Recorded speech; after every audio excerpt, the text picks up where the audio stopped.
This is how I got valedictorian while not only being addicted to video games, playing around 1 to 2 hours a day, but while also never picking up a book or never having to do homework, any of those type of things.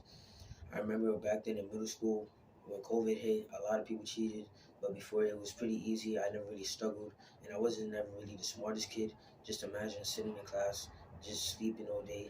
When you get the assignment, you ask them what to do for this. You do a few things, and boom, you get one of the highest grade in class. Everybody's going up to you thinking, "Oh man, how you do this? How you do this? How you so smart?" A lot of teachers used to call me lazy because I was always get good grades, but I never really worked that much. But I still managed to get valedictorian. So I'm gonna just tell you how to do that. A lot of people think that getting grades is useless, but I think that even if you go to school and don't really care about grades, grades can still help you a lot. The first reason why you should really get good grades is because one, you're going to school, so you might as well go. If I force you to go farming for 1 hour a day, are you just gonna sit there and do nothing? Even though it's not the best ROI of your time, you should at least still go there and try to work and try to get something done. And then another reason why you should also go to school is because just imagine that you go to school and you see some random person, you get a really good grade, and boom, you get to a new scholarship. It was one of my good teachers. He's a good friend of mine, talking about how when you go to college, you get scholarships, and if the scholarships is more than a certain rate, you like have to attend, like a 30K scholarship, but it's like 20K to attend, then you get to keep 10K. Now I'm not saying, oh, study hard to go to college and make 10K, but I am saying, if you want to, the option isn't off the table. You can easily do that if you wanted to. So once you do that, you could also get opportunities. I remember freshman year, I was able to go to Washington D.C. because I was able to go to Washington D.C. because I was getting some good grades, and there was a random survey between me and 5 students, and me and another one got chosen. So yeah, I just got a whole trip to Washington D.C. for a week for doing what? Just reading some math books and doing certain stuff. So there's really no regret to it. What most people get wrong when they try to get good grades is one, they study for very long hours. Like I sometimes see people on YouTube talking about, oh, how I study for 5 hours a day, or this hours a day. Even 2 hours a day is too much. Which me personally, I never done. Unless you're like a really, really prestigious school where you need to study intensely, that's really not gonna help you. And a lot of people usually study the wrong things. You should really only be studying what's going to show up on the test. And when you say that, it sounds like common knowledge, but most teachers will tell you study everything that's ever been brought up in the class and study all this random stuff. But if you just ask them, can I see the test or what should I study? Then you should study it. I remember during my sophomore year, we took the U.S. history test. In the class, all we reviewed was happened in what happened in the last history test. So let's say there was a question on George Washington 2 years ago. That's the only question we were reviewing. Only thing we reviewed was the U.S. history test. And so be it that when we took the test, majority of the answers we already knew because we already studied for them and already knew how to answer them. And most people don't study efficiently.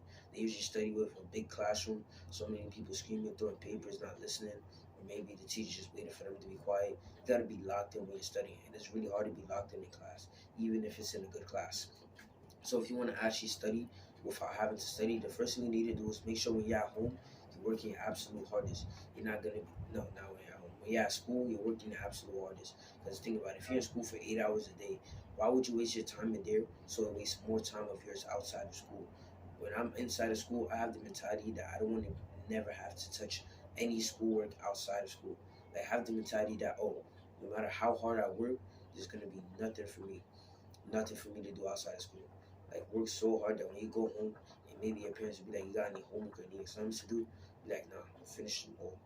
There's gonna be nothing for you to do once you finish them all. So make sure when you're studying, you do some deep work. Try to get somewhere nice and quiet, and try to use your free periods. You maybe have lunch, or you maybe have when you have those type of free periods. Try to go to a teacher's room, maybe teacher's lounge, or go to like an empty teacher's rooms and just ask them, hey, can I do my work in here during lunch? And when you focus in there and it's nice and quiet, maybe put some music on, and it'll probably look better in that teacher's room when they're at home instead of with students. It'll be a lot easier to get more work done. During my middle school years, anytime it was lunch, I used to go upstairs to my teacher's room, and I still do. It became like sort of safe haven for me and a few other students. We used to go up there and study and do all these different things. So that's what we used to do. And if you also want to study, make sure you study the right things. If you could only study for maybe 30 minutes every single week, or only do homework and all those assignments for 30 minutes every week, what would you do during those 30 minutes? Whatever you do during those 30 minutes is the work that you should be doing every single day.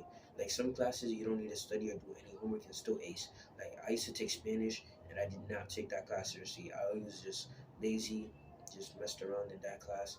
But even when I did that, it was still a very easy class for me to accomplish because it wasn't that hard. Just some few Duolingo lessons. The teacher was really helpful. Boom.